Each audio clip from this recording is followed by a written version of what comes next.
You're listening to First Contact, Stories of the Call Center, a podcast brought to you by Noble Biz, your all-in-one contact center solution. Every month, our host, Christian Montes, talks to tech leaders and entrepreneurs who found their way into the contact center industry.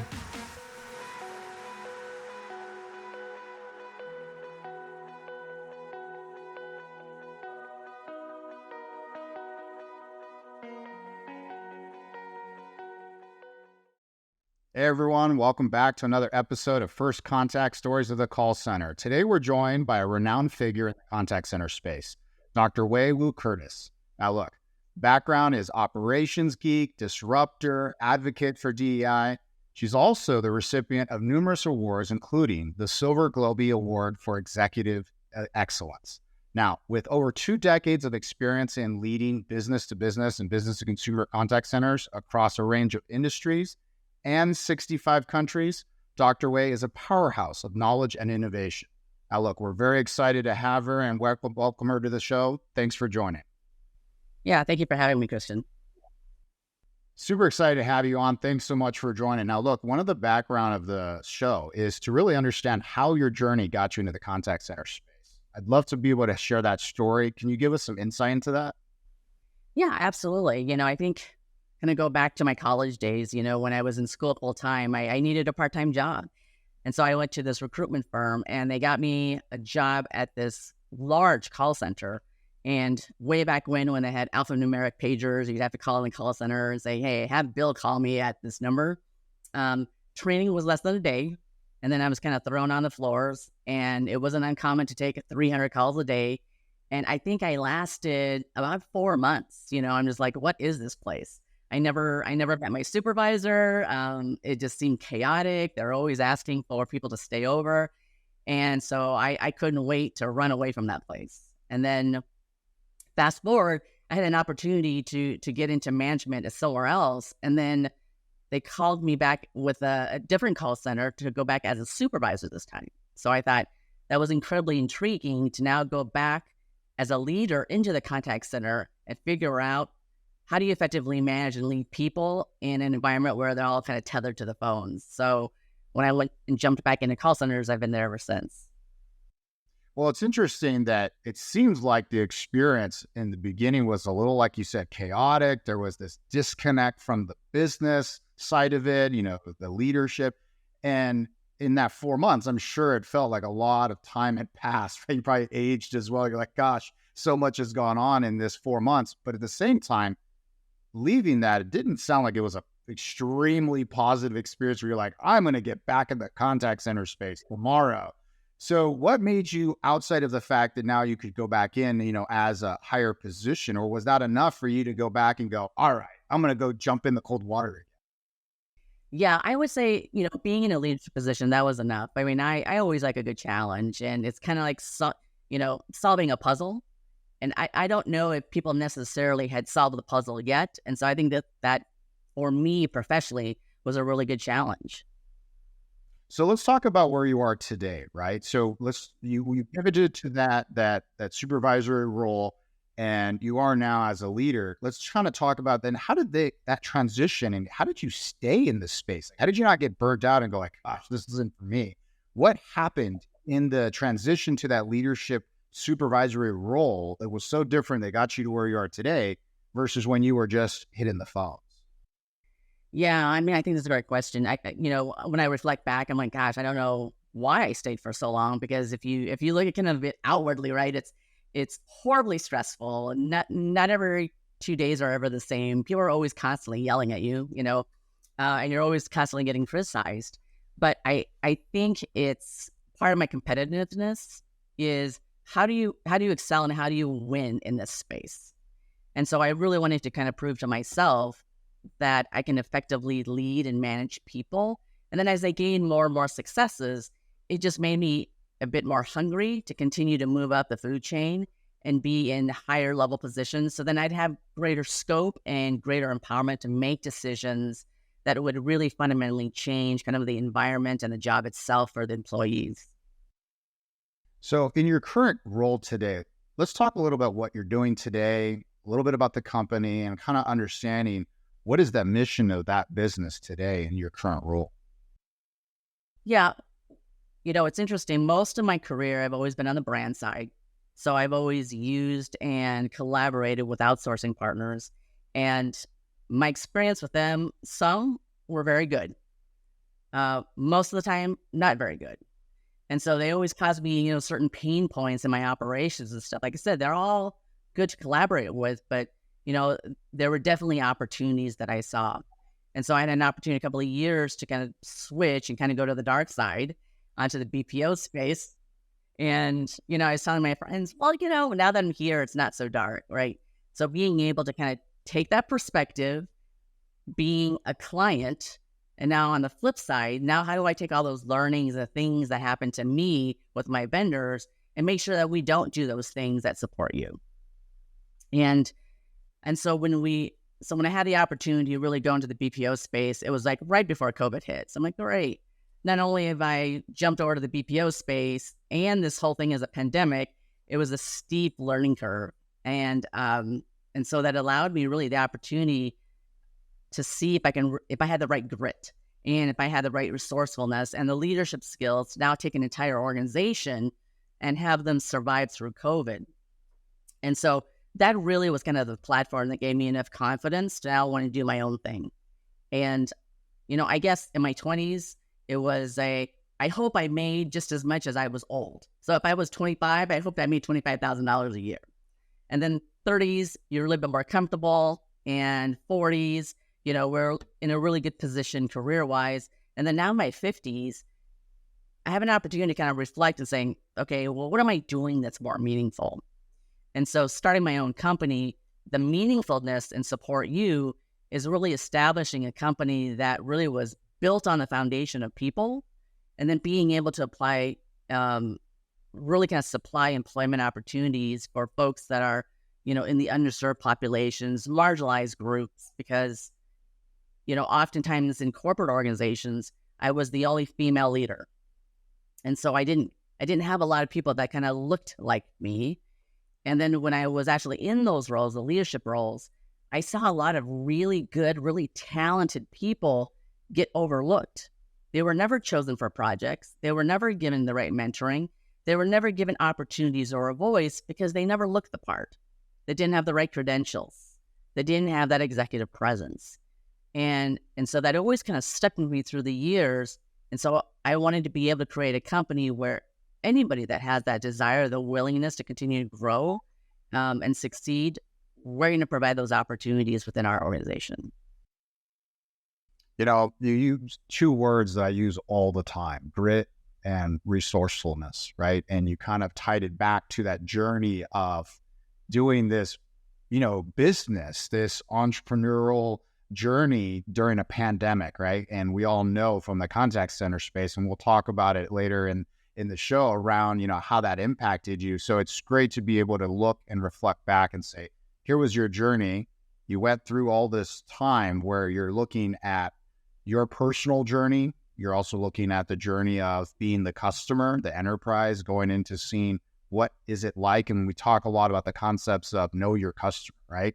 And you were the customer. So now coming into the outsourcing side, you had very specific things that you felt were painful or friction oriented that you wanted to change. And so in considering the background across the industries that you've worked in and the ones that you serve, are there any universal core truths or things around that diversity when it comes down to contact center operations?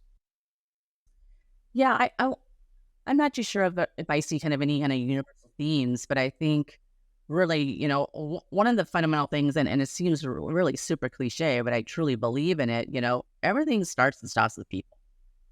And so if you look across the board with these contact centers and across the industries, I often say that the skill sets of running a successful contact center is industry agnostic. If you understand people and you're process minded and you understand technology and kind of how it interplays between those other two factors, you're going to be successful in finding kind of that right balance in work. So it's never the best leaders that I've ever come across that I've worked with or I've mentored really has balanced out those three areas. They were really good people leaders.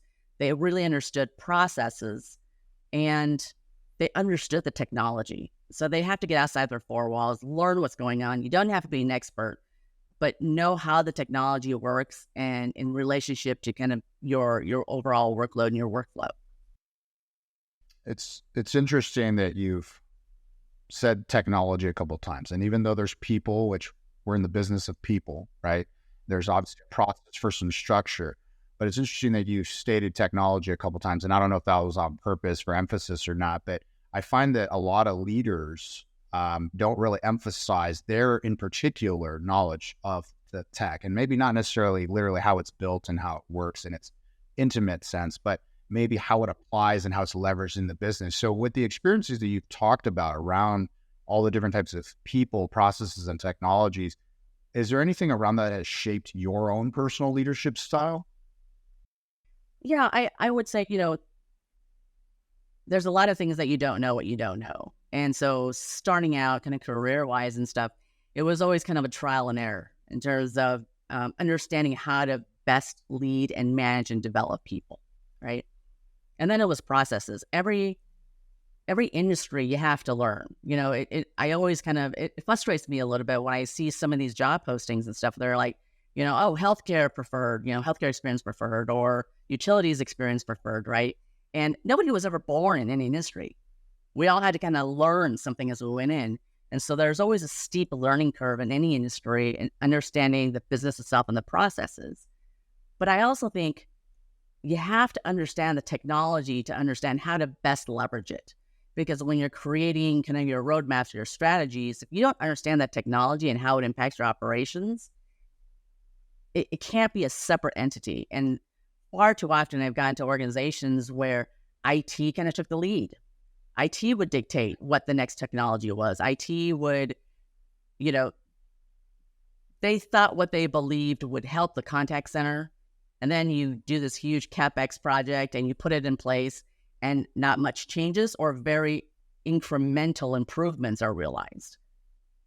And then you look at the executive team, they were hoping massive improvements when you kind of put in whatever that next best thing is.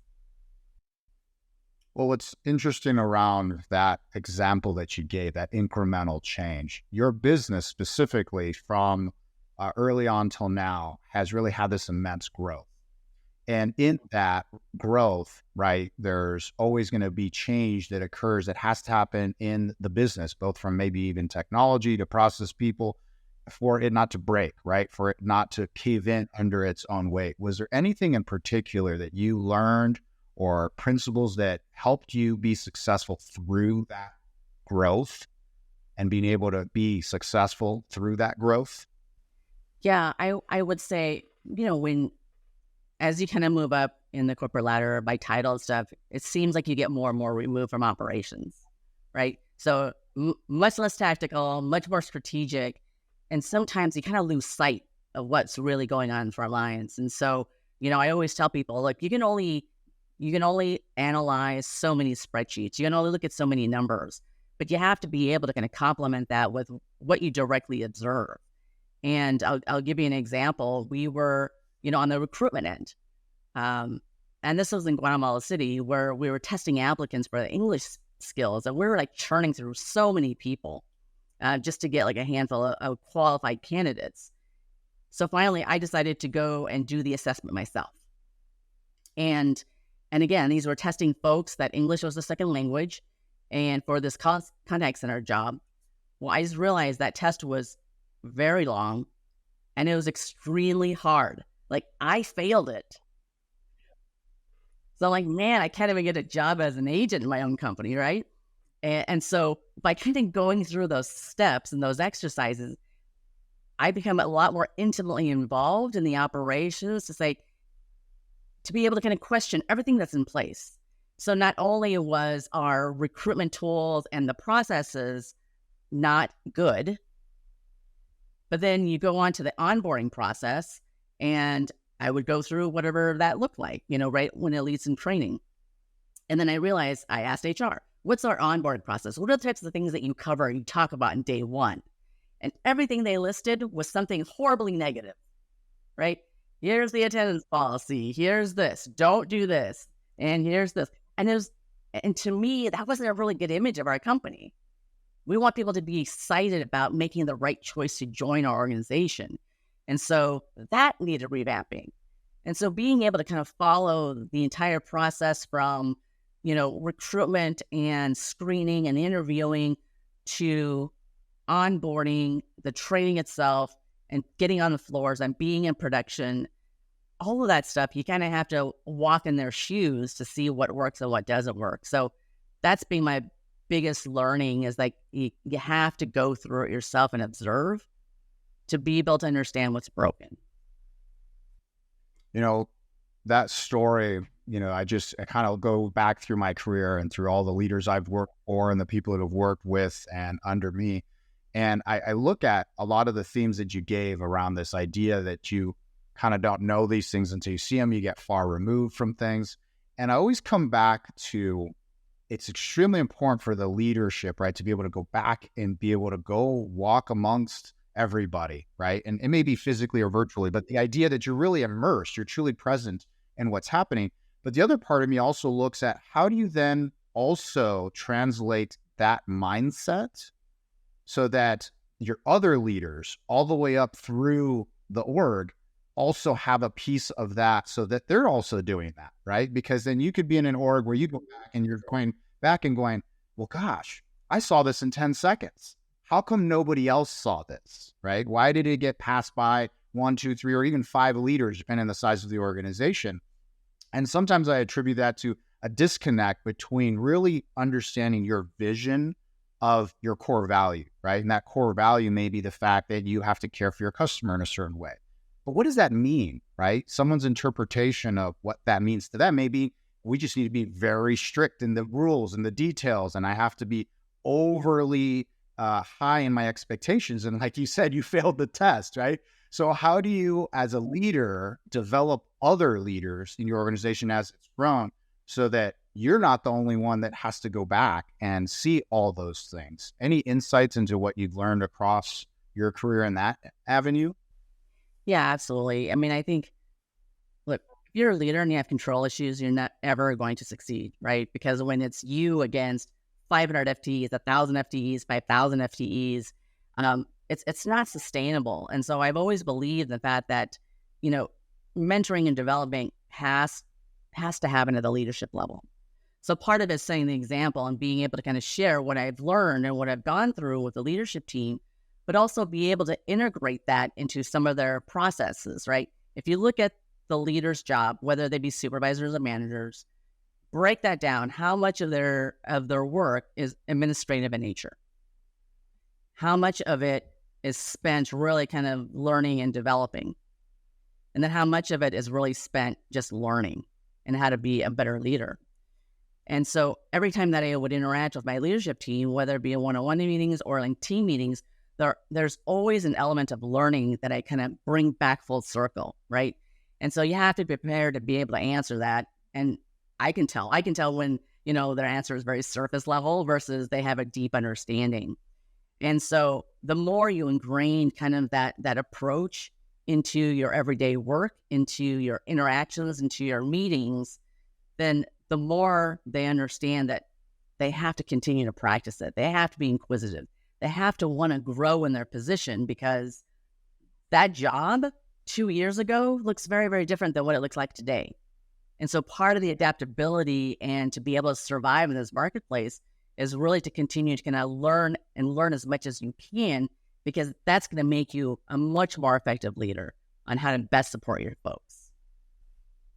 That's great. I love it. And I mean, considering that you've really led contact centers that have a presence over 35 countries, there has to be this cultural nuance that plays a role in each of the different areas. How have you navigated those differences? Yeah, I think it's one of those, something happens that have like an aha moment, right? And so I've always had leadership teams kind of travel with me to partner sites across the globe. And you're right. There's certain regions that are very good. I would say Philippines, great at customer service, not so great at sales, right? And so every region kind of has their has really kind of the core strengths.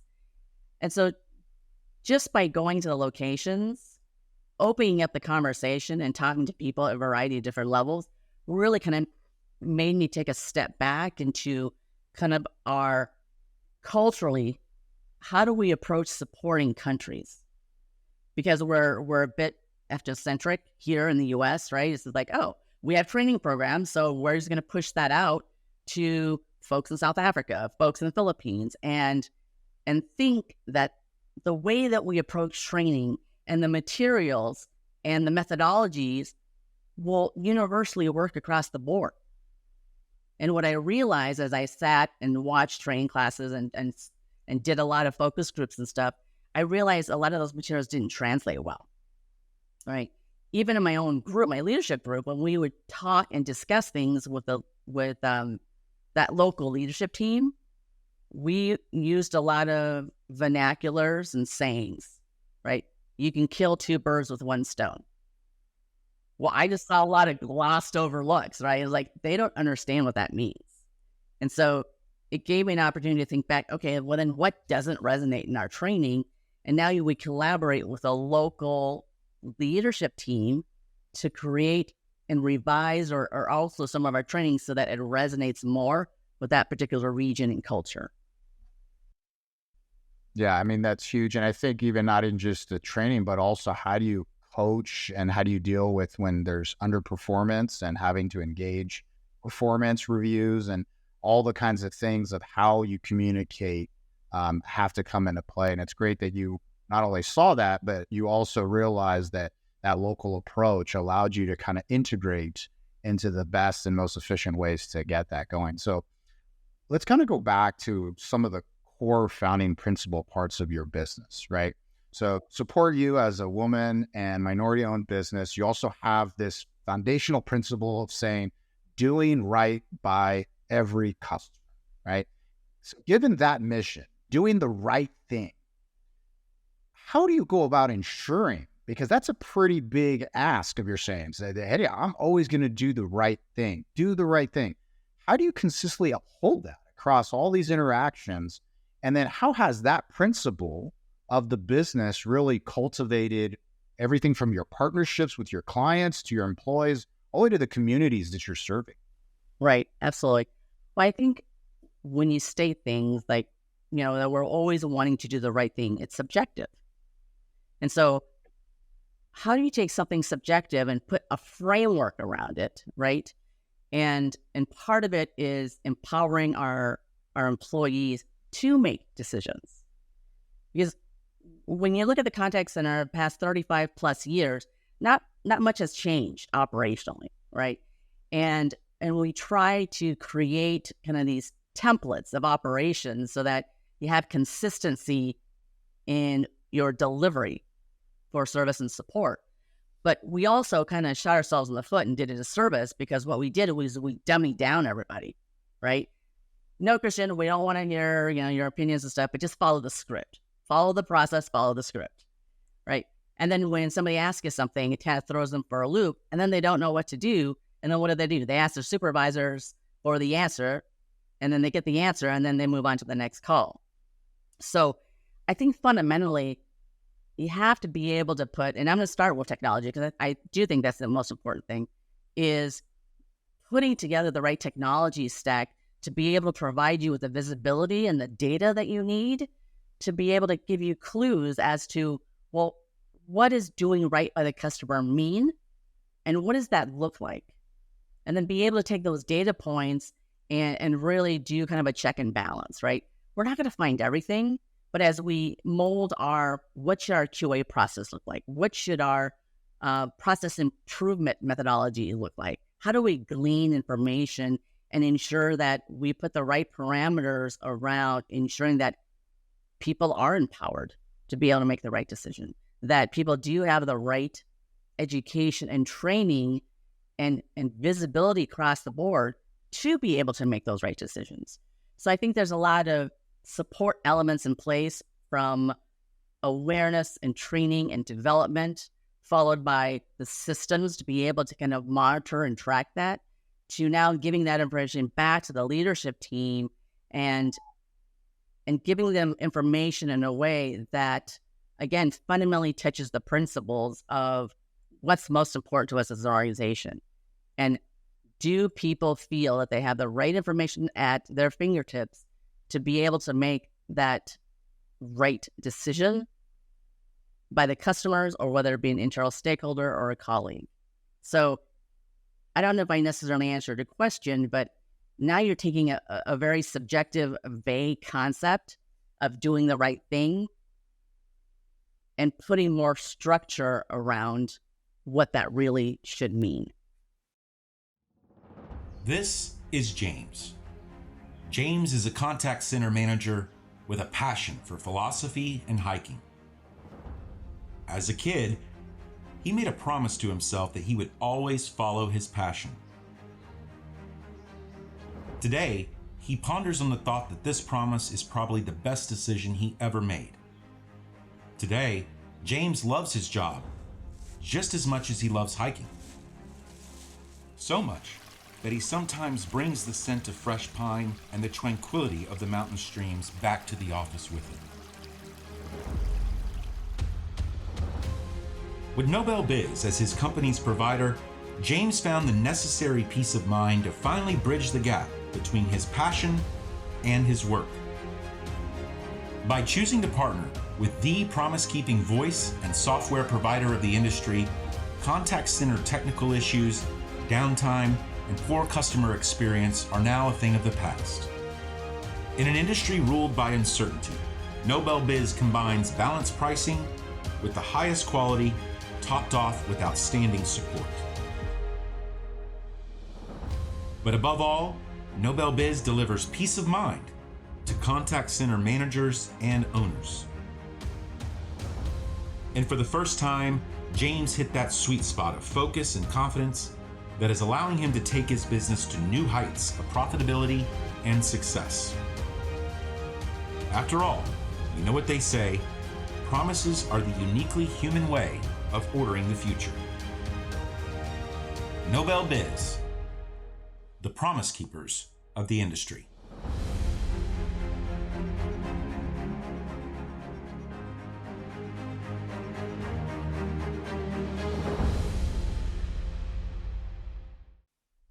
Well, what I take from it when I'm hearing this, right, and the fact that it is subjective is not necessarily a bad thing as long as you know what to do with getting definition around what is subjective in the moment when it's important. So an example of that is you were on the enterprise side, you were the customer, you knew the things that you didn't like. So you already knew coming in, here are some things that as a customer, I would have wanted. But when you really take the ultimate end, is like, what outcome are you looking for? And it's not always your outcome. Your outcome may be in that moment. It's, well, I need to have this many sales, this many conversions. I need to have this CSAT score. I need to have this amount of changes to my lifetime value. You know, you have all these metrics that you may say, this is, if I get this amount of this, then that equals good. But in the end, as an outsourcer, right, is you're servicing your customer who ultimately is probably servicing their end customer. And the right thing for that customer may be different than the next customer that you have. And so being able to be aware of that difference and nuance exists, and how do you actually go about your process and your people and your tech to deliver their version of the next right thing, I think in of itself also pulls from your background and that history of being the customer side. Am I off base on any of that? No, I think you're spot on. You know, I think a lot of times when we kind of look back in our experiences and at what works and what doesn't work, you know, one of the commonalities I also find too is information and communication doesn't necessarily get trickled down to every level. So the learning seems to stop at a certain level. Like I may, you know, mentor and develop my leadership team from supervisors, managers, directors, senior directors, and then I would hope in hopes that they now take that information and really kind of approach their teams that way, right? And it's one of those things, never assume, just always verify, and making sure that you put those expectations in place and make sure you follow up with the leadership team. But you're absolutely right. It's making sure that, you know, to me, it's hard to say what what the right thing is. But what we do know in any element, whether it be different personalities, different situations, different industries, is that you have to inherently connect with people, right? And part of that is really listening to make sure that you understand what they're calling in for, what they need, even in colleagues. Why they're interacting with you? What's the point of this particular meeting? What do they want to get out of it? And so that awareness and teaching people to identify that, it takes years of practice, but you have to begin with that training, especially at the rep level. They intuitively understand how to interact with people effectively on the phones and be able to kind of connect and give the sense that they really understand the situation and they know their jobs. Then that right thing will follow. No, totally agree with that. And talking about the subject of listening to people, right? You're an active speaker. You've done numerous customer service and customer experience conferences.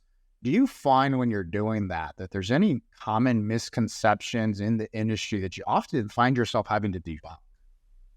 Yeah, it's easier to kind of speak at conferences where you're amongst other contact center leaders because they already understand the environment, right? But for the folks that aren't as close to it, I think some of the misconceptions is like, one, that a call center is not a career. It's just, a job that you temporarily have, or it's convenient for, when you're in school. And so I think people have only kind of seen the bad stuff of contact centers, right? How it's like a huge sweatshop, how it's a horrible job, how, it was inflexible and didn't treat people humanely. I mean, you name it. It happened. And so by debunking it and saying you can actually make a really good career out of it, and here's some opportunities. So that's one of the kind of the biggest myths that I think, just isn't true, but we're not doing a good job in terms of getting that word out, that this is another space to make a good career. I would say the second piece of it is people tend to think of contact centers as very operational. It's kind of unnecessary evil, right? I mean, I know all my bosses hated spending that much money in contact centers. I often had the largest budget in the company. But now how do you take something that is like a service and support and turn your contact center into a true strategic department and function? And now how do you utilize that to now be a stronger strategic contributor to the rest of the organization? It's not about just answering calls. It's not about just hitting KPIs. Where else in the organization are you going to have access to millions of transactions a month, a year, and all of those data points to now be able to kind of glean and do something with that information? It's incredibly powerful to now take that information and feed it to communications or marketing or the tech team, or wherever, whatever parts of the organization that you work in conjunction with. And so I don't think we do a good job in terms of identifying our opportunities to be a strong strategic partner kind of in that space. Yeah, it's interesting. You touched on a couple of topics that were, really hit home, both as a consumer, right, that goes and engages the world. And I interact with plenty of contact centers and call centers as a consumer, but also on the part of our business and the fact that we work with a lot of contact centers and call centers. And, one of the things was that idea that it's not a career, right? And some of that, when I talk to a lot of leaders, is because the training, coaching, mentoring, and the career path that is clear and available and encouraged as cultures in a lot of contact centers, it's like, well, we know we're going to have a lot of churn, a lot of turnover, so we're going to treat it that way.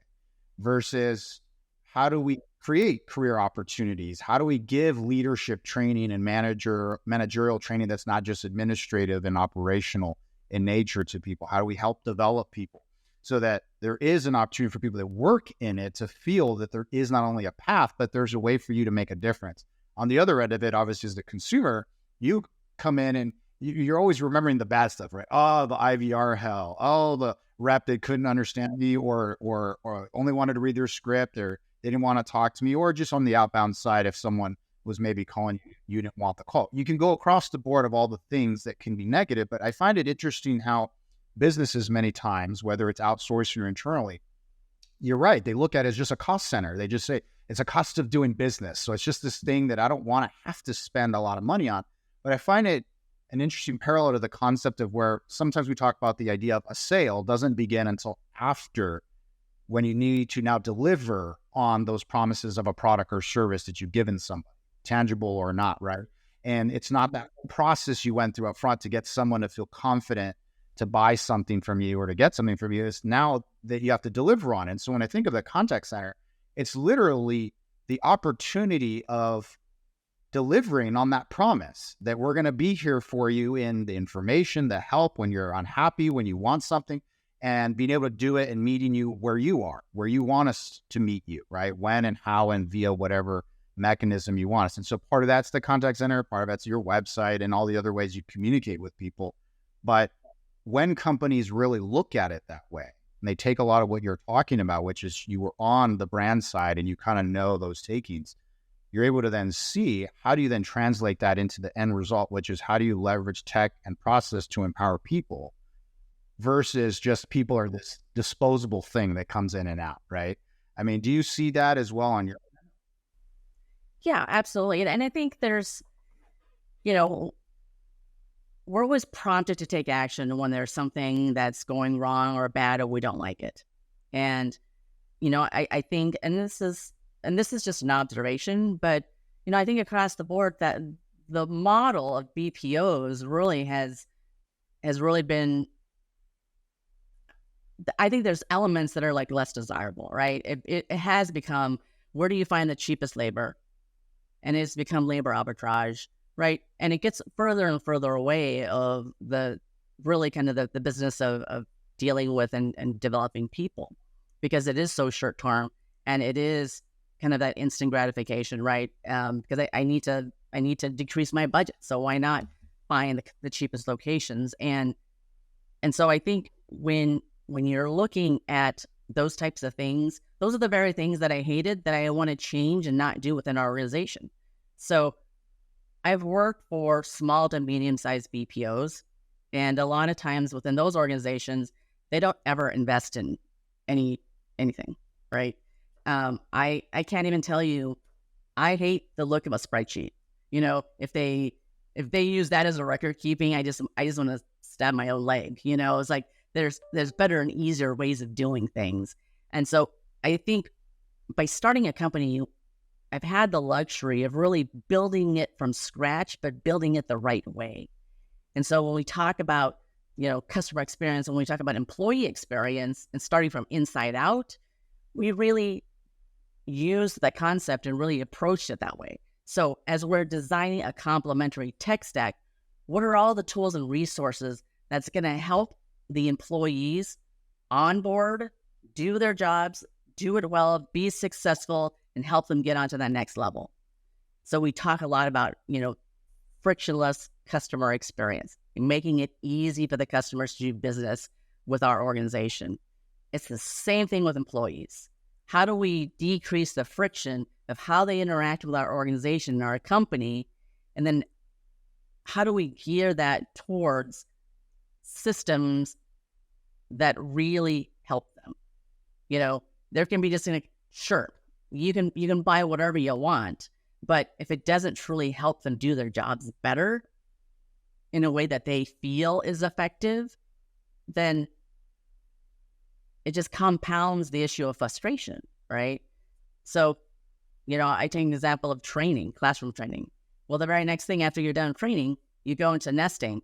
And then once you go into nesting, then you're on the live calls. Well, that feels like you just dropped off a cliff. Because in your last job, you were the expert.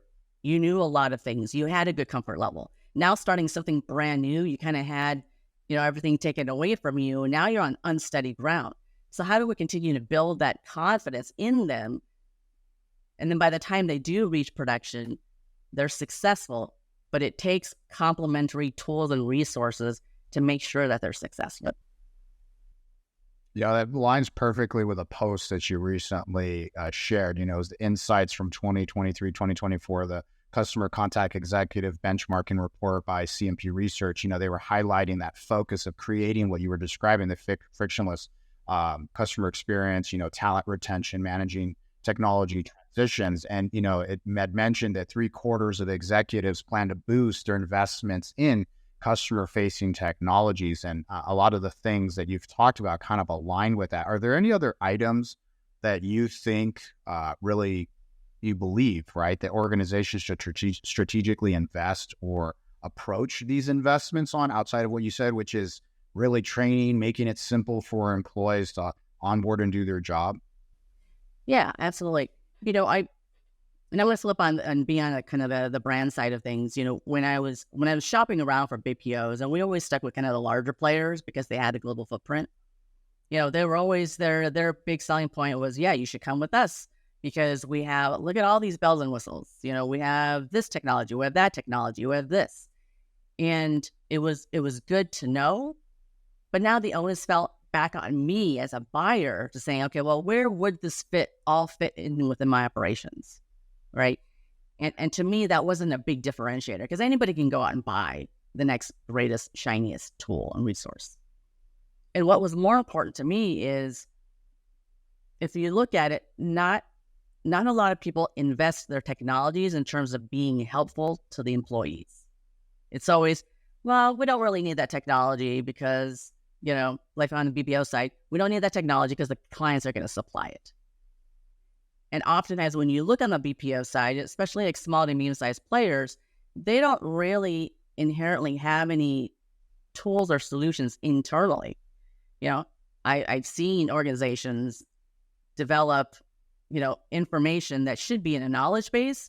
They plug it into OneNote or they plug it into a spreadsheet and just do a control find type of thing, right? And really kind of sitting down and understanding kind of what are some of the inherent challenges that agents face on the front lines, you'll be able to see the things that they have problems with.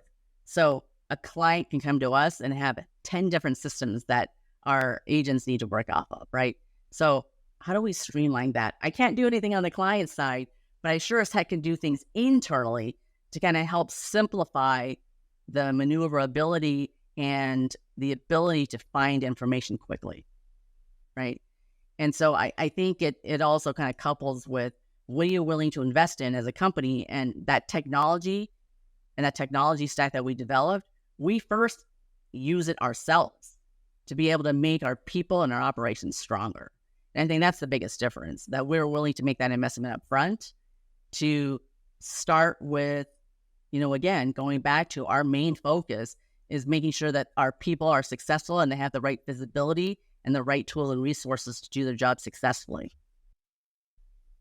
Yeah, and I think what's interesting as a pivot in the conversation that we had at the beginning when we talked about the pandemic, right, is that what you were doing with all of the tech stack, with what you were doing with your processes, the way you were training and onboarding, everything really then got impacted when the pandemic hit, right? So it really transformed a lot of businesses we've talked to on how they approached a lot of these topics. So in the contact center space, we've heard a lot of the journeys people had. So from your vantage point, from what you were going through, we discussed a little bit earlier, what were the big shifts that you just saw as an industry when that hit? But then also from you and your personal experience in the business you were in, what did you do to navigate that change in that moment?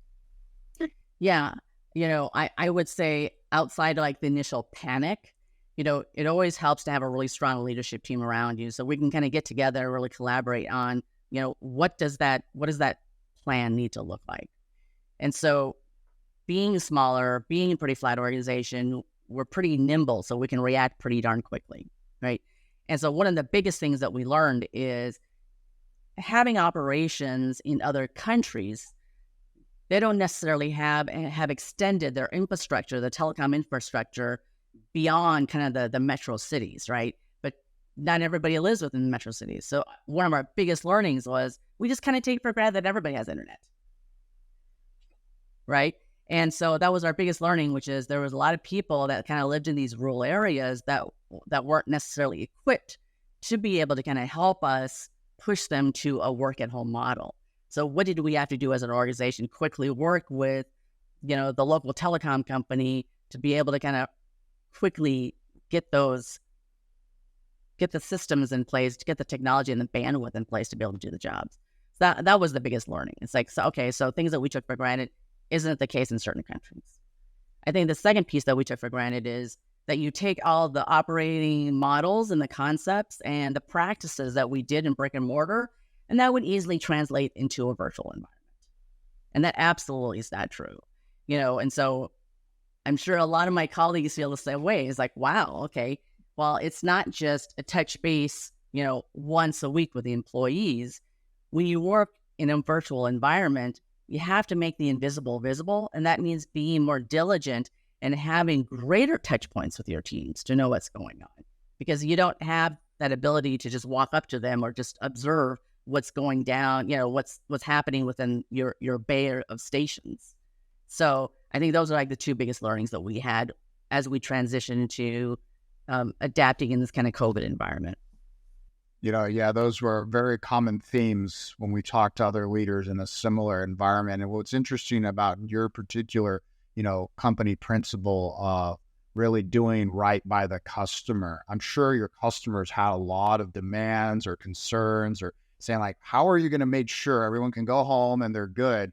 So was there anything specific that you're still doing today that you learned as that change happened, now that, you have people remote, or is everyone back brick and mortar? Can you kind of give the dynamic of from that moment of that dramatic change to what does it look like today, and what works and didn't work that you've moved forward with? Yeah, I would say when we move remote, I think critical to transitioning our operations from brick and mortar to at home is the piece of communication, right? You have to be able to communicate to your staff and your teams what's going on, that assure them that the company's done fine, and what's next beyond this whole work at home thing, what to expect. And then you have to kind of flow that communication to the client side as well. Here's the things that we're doing, be reassured that we're not going to have any interruptions in service or whatever it is. And also communicate and the types of things that we're doing. And again, I'm not going to say that we did things perfectly. We learned a lot along the way, but we were able to also course correct pretty quickly as well. And so there were things that we did that were remarkably good, and there's things that we just fell flat on our face. And so some of the learnings for that is that we continue to kind of work on today is we continue to kind of fine tune how supervisors and managers need to kind of tailor their approach to managing people for work at home. But one of the key things that we learned coming out of COVID, and I'm so glad that it happened, is the ability for remote work to really be successful. I came from organizations where my leadership team was spread all over the globe. And I was one of the very few departments that actually had a very dispersed team. And we were able to really kind of prove out that it doesn't matter where you're located. If you do the right things in place and have constant communication and provide them with the right information and awareness and education, that you can be just as effective remotely as you are in brick and mortar. And so oftentimes when my global leadership team would get together, people often assumed or thought that we all worked in the same building because we were just all in sync and we knew what was going on and we worked well. We're very complementary to one another. And that's, the best compliment anybody could have given me, because that means that we're well on our way to kind of doing the right thing. And so that also translates into now extending that approach and that success to the rest of our employee base. So I'm not here to say that remote work or work at home is the answer, because there's definitely personality types that they do a phenomenal job at home. And then there are other personality types, they just need human interaction. And so they prefer a brick and mortar, right? And so now it's juggling the balance of how can we now create kind of a hybrid situation, because it takes twice as many resources to be able to kind of balance those two out. But really giving kind of the flexibility to the employees on what's going to work best for them and what's going to work best for their lifestyle. Because what we've learned over time is it's not that people want or like remote work. It wasn't that. It was they were wanting more flexibility in their jobs because they all have lives to lead. And when we're focused on hiring underserved minorities, single parents, military, you name it, college students, they just have unique challenges within their lifestyle, whether it be, dropping off, picking up kids, or having to care for an elderly parent, or you just don't have a partner to help you. And so by rethinking the way we approach our workforce management has allowed for greater flexibility for our employees, but we also empower them to kind of make those decisions. And I'll give you a specific example. All across the board, workforce management has always dictated, here are the schedules. It's full-time, very few times it's part-time, right? Everything's full-time. And I always thought, well, it just can't be, because there's points where it's a horrible way of optimizing your resources, and it doesn't help anybody because you have gaps of time where you're just way overstaffed. So how do we break this into incremental pieces that are more manageable? And so part of that, the way we approach workforce management, if you want a full-time job and you want a steady schedule, we provide that. But if you want some additional flexibility, then we just put parameters in terms of if you want to be part-time, you have to work X amount of hours. And on our particular platform, we break schedules out into 2-hour increments.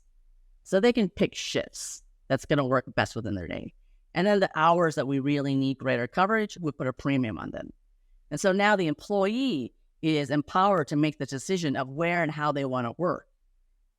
And then they also have to really kind of collaborate amongst the larger collective to saying, okay, if I give up a shift, somebody else needs to pick it up. And now you get visibility to the entire staff of what we're dealing with and how we really kind of promote that teamwork environment and how are we going to get everything covered for the clients. Yeah, it creates definitely a much more collaborative environment, both in not only communication, shifts, and, being able to meet the staffing needs, not only physically where they're at, right? You can tackle a larger pool of people that wouldn't ever work in a brick and mortar, but they are willing to work remote, right? And they may also have unique needs in scheduling or how they approach their work. And for the same time, those that need to have the water cooler talk, they need to have the look over the shoulder next to their peer and ask a question or whatever it may be, where they have to be in person. But you talk about that collaboration also in the technology that allows and encourages the process of more touches proactively, knowing that it's needed because you don't have the ability in the remote world the same way you do when you're in a physical place. And so what's interesting about that dynamic is, you're right, the hybrid approach seems to be, pendulum was one way, it's all brick and mortar, then it's all remote. And then now it seems to be kind of finding some balance depending on the business where there is some percentage that's remote, some that's brick and mortar, or some that, will come in, they're hybrid, they're partially remote, partially brick and mortar, they'll come in a couple days every once in a while. And then you even see the people where they'll say, hey, you all start brick and mortar at a certain level. And when you perform to a certain level, then you get the option, if you want it, as work from home, right? It's kind of like a prize for them to get. So everyone seems to be really finding creative ways to embrace the concept of working from home. So that's already a great piece that you can add to all the things we've had from our other guests. And so I want to switch it to another topic real quick, a little bit more about you specifically. So you really have received some amazing accolades, one of them being, right, the 2021 Silver Globee Award for Executive Excellence. You've also been named as one of the top 10 businesswomen to admire in 2021. How did these recognitions influence or even shape how you do things in your future endeavors, if at all? Yeah. I would say, many of these awards are often kind of judged by your peer group. And so it's always interesting. I use it as, a bit of a kind of sounding board. Not that I necessarily go into these submissions or these, recognitions and stuff as a competition, but I see it more as kind of validation. Validation that we're doing the right things, validation that we're being forward thinking and innovative in comparison to our other colleagues, because we're all trying to figure out kind of roughly the same things, right? And we're all challenged with very similar things. But I think recognition in terms of those particular awards, it's one, validating because it's being recognized by, our industry or our colleagues. But I also find that, I love these things because then you take the awards and you turn it internally to be able to showcase to your teams the pride that you have with them and their accomplishments. Because let's face it, outside of internal awards and recognitions, employee of the year, the person that was the most productive, most improved, and all that stuff, it's all within the four walls of that company. So now you get out of that company, there's a much bigger world out there. And if you're competing against all different brands across all verticals and you still come up on top, then that's a great element to kind of flow back into your organization and share in terms of your successes and pride in the operations. And it just gives you the desire to kind of want to do more and really kind of continue to push that envelope and get people out of their comfort zone. It's great that it's really a translation of the collective effort and output that everybody as a team generates, right? So you can go back and share that doing the right thing, right, as part of your mission, really benefits everybody, right? It's seen and it allows you all to appreciate the fact that you are doing something and it's being recognized externally, which is great. Now, with that though, right, all that hard work, all that effort, growing the business, managing global operations, speaking engagements. I understand you're a mother of 5. There's a lot going on there. How do you balance the professional and personal life? I'm never going to win Parent of the Year. I'll just tell you that up front. And I think it's always hard to kind of figure all that stuff out. But I always think back to one, I have an incredibly supportive spouse. And so we split things 50-50. So not any one onus is on one parent to do all the child rearing or one parent to always, take them to the doctor's appointments and dentist appointments and stuff. And so we've really found a really good balance in terms of both of our careers. We have, we're both in leadership, kind of give and take. So neither of us travel at the same time. We always kind of coordinate schedules. So then a parent is always home with the kids. There are times where I wait till the kids go to bed and then I'll finish up my work, and just being kind of creative in how you can balance things. But, more importantly, I tell people if it's something that's important, then you'll make it work. And so, I often hear people like, we're thinking about having kids, but we want to make sure it's the right time. Well, it's never the right time. It's, just when you think it's the right, it's never the right time. And so you just kind of have to just start and just do it. And then whatever you encounter, some adversities or some obstacles and stuff, then that's just one more thing you just kind of have to get past. And so being able to balance out what's going to be the most important and prioritizing things in your life, we all have the same 24 hours a day. And so it really depends on what you want to spend the 24 hours on. And then how do you allocate that time into what's most important? And what's important today may not be as important tomorrow or next week or next month. But if you have the desire to succeed and to balance things out and it's important to you, you'll make it happen. Well, I think you said something really important in that make it happen. Just start. You can't just talk about it. You have to execute on it, right? A lot of great ideas, a lot of things people want to do that just never happen because you just didn't do anything. And it sounds easy to say, super hard to do if you don't put those priorities not only in order when you need to do it, but you find a way to make it happen. You make it a priority. And so with that, a lot of the learnings that we all have in our personal and professional lives, many of us get them from books as well, right? And with that in mind, do you have any book recommendations that have really significantly impacted your life or your career that you'd like to share with our audience? Yeah, I would say this last December, I finally finished something that was a big monkey on my back, which is I was always in and out of my PhD program, my doctoral program. So not only do I have all the careers and the kids and all this stuff, why don't I just pile on a doctoral degree, right? And so my husband at the time, yeah, why not? Why not? And so my husband thought I was insane. And he's like, why do you need a doctoral degree in your position? I'm like, I don't think I even need a bachelor's degree, right? But it was just more of this is something that I personally wanted to do.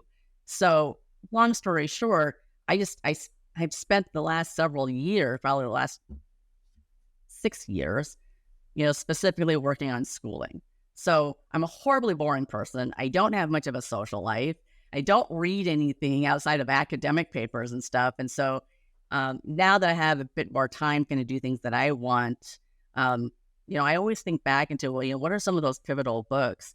And, way back when, Emotional Intelligence 2.0 came out, right? By Bradbury. What's good about that book is, one, it has that assessment piece of it. So we're going to show you exactly where you can rely on it. The concepts and principles seem simple. Like, oh, well, they didn't tell me anything that I, didn't already know.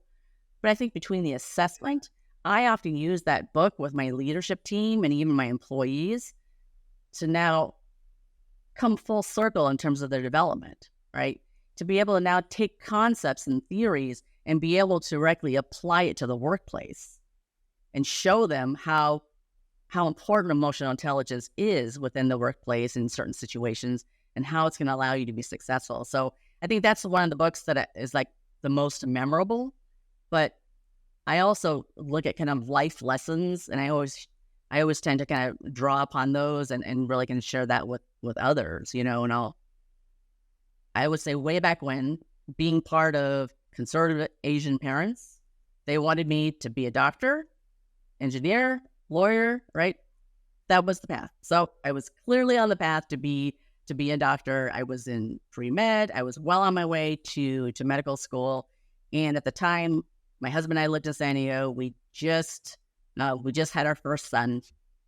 And it was time for me to apply for med school. And I knew wherever I would go, basically it was wherever would accept me. And then we'd have to relocate. And I wasn't willing to relocate my husband and my child at the time, because at the time my husband was the breadwinner. And so it was the first time that I gave up on something that I felt passionate about, because I was fearful of not being able to succeed. And so it's those regrets that we have in life, right? And so I take those learnings and move it forward to where I vowed to myself, I will never have any more regrets in my life. Things that I want to do may be totally out left field, hugely risky, but if I put the right pieces in place and calculate the risk, I'm just going to do what feels right. I'm going to do that feels most important to me. And so going back to your question in terms of, books and learnings and stuff, I surround myself by like-minded people. I read a lot of things in terms of what makes entrepreneurial successful. I don't know if I'm entirely an entrepreneur, but I do know that I want to make a difference in how call centers are operated and how call centers are established, and more importantly, how we have relationships and how we do the work with clients. Because being on the other side, my brand was horribly important to me. And I think as we extend our operations to like BPO partners, it is so critical that those partnerships really understand how important the business is to you. And so if my brand isn't taken care of on the other end and they just feel like they're just performing and satisfied in KPIs and they're not the right partners. And so now I take those learnings, flip it to the other side of the BPO world, and I am very protective of all of our clients' brands because I know what it feels like. And we have to continue to do things that solicit trust. And performance are table stakes, but they have to trust us to be able to take care of their brand. So those are like, a lot of kind of every step of the way I'm learning something new every single day. You never stop learning.